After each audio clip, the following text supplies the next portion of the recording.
All right, these are images of two women, Stephanie Mayorga Paige Escalera. They are missing. A search is underway in North Carolina. Newly engaged couple went missing April 15th. Please take a look at those pictures closely in case you happen to come across one or both of them, and then alert authorities. Welcome back.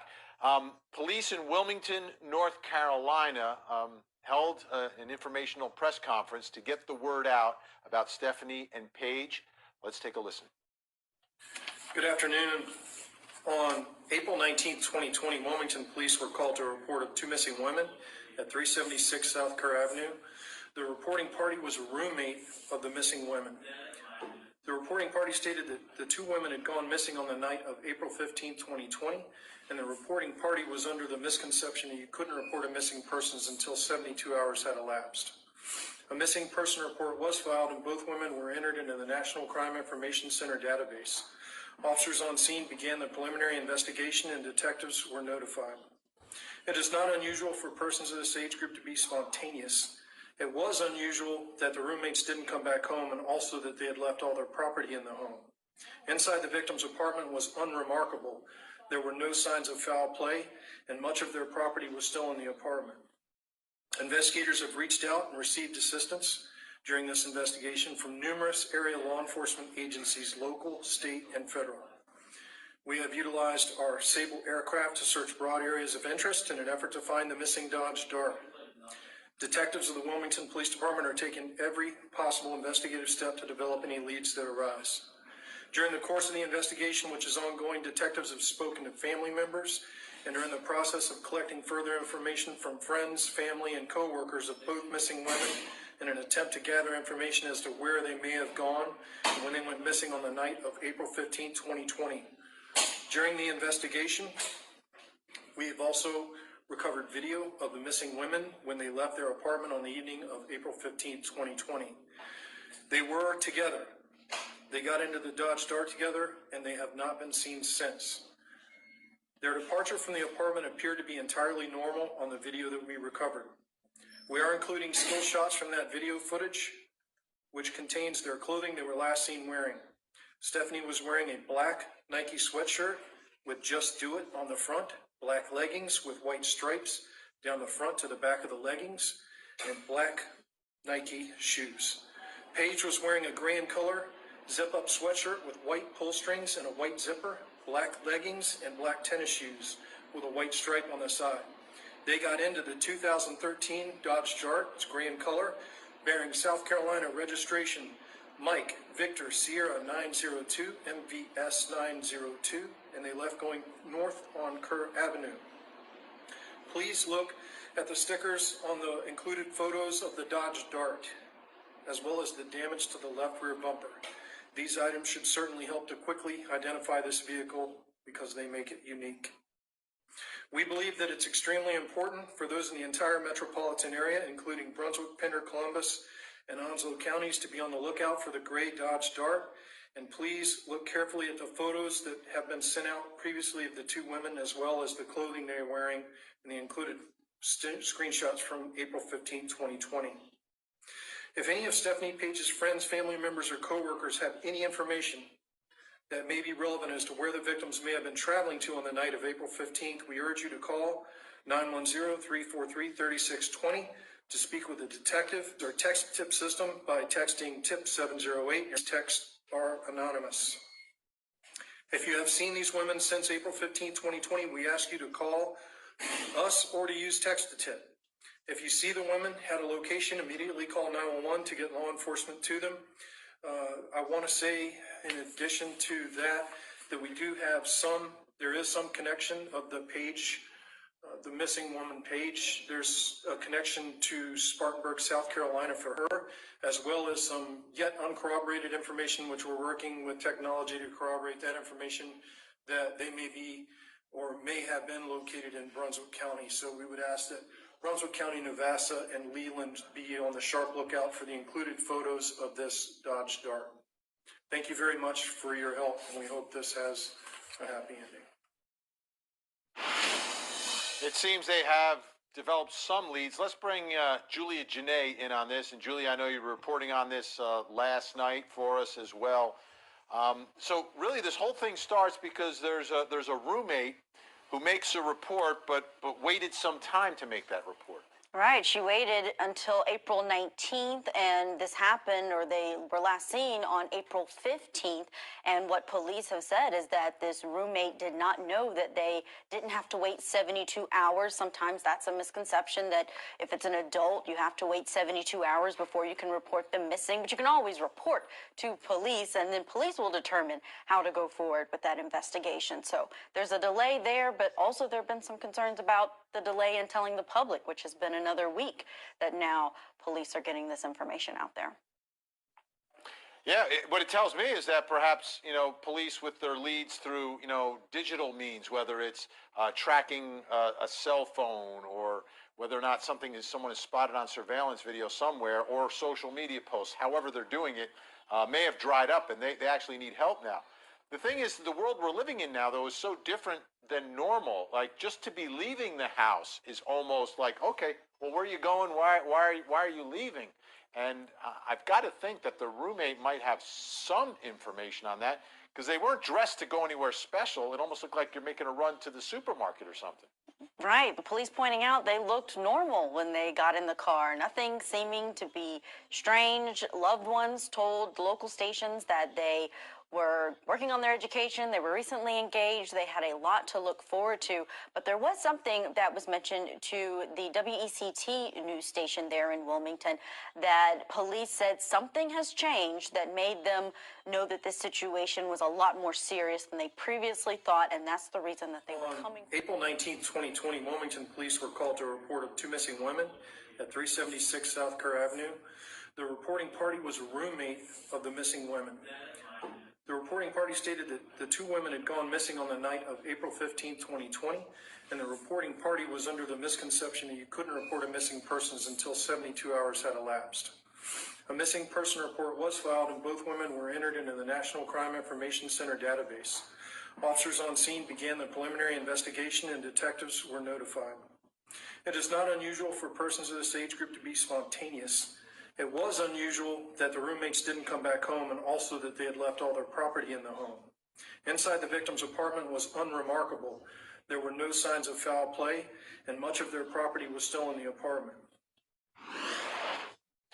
Young couple disappeared on April 15th, and big news today coming out of Wilmington, North Carolina. Julie Grant joins us now. And Julie, this started as a very mysterious, suspicious case, because they didn't pack anything. It wasn't like they were going somewhere on a trip. They hadn't told anyone. They'd left some stuff at home. But today, police have a huge development in the investigation. What'd you find out? Oh, you're exactly right, Vinny. Well, today, this is very sad news. The car, that 2013 gray Dodge Dart that Stephanie Mayorga and Paige Escalera left in the night of April 15th, was located in an area of Wilmington, North Carolina, a very wooded area. And it appears that what looked like a suspicious disappearance of this young, beautiful, engaged couple may very well have been a violent crash. Today, that Dodge Dart you see there was located in a wooded area, and there were two bodies so badly decomposed inside, officials have been unable to identify them up to this point. The bodies are going to be taken for autopsy. The autopsies, we understand, are going to be occurring within the next couple days. But as we understand it, the decomposition was so bad at this hour, they have not been confirmed to be that of Stephanie Mayorga and Paige Escalera, but we do know it is Paige Escalera's car. Officials have confirmed that. And we know that from 911 records, there was a post that the Wilmington Police Department put up today. They shared it on their Facebook page. They shared it on their Twitter account, because this case has been really capturing the nation's attention. It just seems so odd that these two women, as you mentioned, would go missing late at night, not take anything with them, no signs of foul play. Well, the 911 records show that on that night, there was a caller who said that they saw a car that was going at a very high rate of speed, possibly even hitting a wall, Vinny, and then winding up in a wooded area. And when those first responders got there, they did search with flashlights, did the best they could, but they were unable to find any sign of a crash. And so now, Vinny, this investigation has really shifted. It shifted from a missing persons case to a traffic crash. And I want to ask you about something, Vinny, something that really got me. We showed that clip from the press conference, and we know that the Wilmington Police Department showed some surveillance footage from the two girls' apartments, some still photographs they were able to obtain. And when they showed them leaving, it was mainly to show their clothing description, right? But that's Paige Escalera. Look what's in her hand. Look at that. Now, we don't know if that is a beer bottle. It sure looks like one. Could be a root beer bottle. We don't know. But did that give you some pause, Vinny, when you saw that, like it did me? Yeah, not just me. Last night, when we posted the story again and posted the video, a lot of viewers noticed that as well and were wondering whether or not that was in fact a bottle of beer or not, and may have had something to do with what happened here. And some people were wondering, were there any ponds in the area? Because we've known cars that have veered off the road ended up at the bottom of a pond are difficult to find. So yeah, people noticed it. People were talking about it. What's fascinating though is, and confusing to me, is if someone saw a crash and then they responded, they didn't find anything, middle of the night in the dark, they didn't return the next day either to see if there was any evidence of a crash anywhere? Yeah, you make a great point there, Vinny. You would think they would search and search until they could find it. I don't know how extensive that search was or the proximity from where the caller spotted perhaps their car and then where the car ultimately wound up. We know that it was covered in vegetation, according to officials. So we haven't seen any photographs released of it yet. But if it was covered, perhaps it just wasn't visible to investigators, even in a daylight search. But of course, we're going to keep digging on that and see what happened if they returned Sure. to the next day. And I wanted to do some digging for your show tonight because that just really gave me pause. It's so sad, these young girls. And I kept thinking to myself, could it have been a crash that involved alcohol? I kept thinking back to that beer bottle photograph, maybe a beer bottle. Again, not sure, sure looks like one. But I searched the New Hanover County court docket, and both of these women, both of them, had cases pending for driving while impaired. Both of them facing allegations that had not yet been disposed of. As a matter of fact, Mayorga, she was set to go to court for her next court date on June 1st, Vinny. She was arrested last year in October of 2019. And Paige Escalera, her next court date was going to be in the fall, October 20th. She was arrested just in March of this year, March the 8th. And we have reached out. We've requested those police reports. We're going to keep digging into the circumstances of those arrests. But I thought that was pretty stunning and just oh so sad if DUI was the cause of this crash.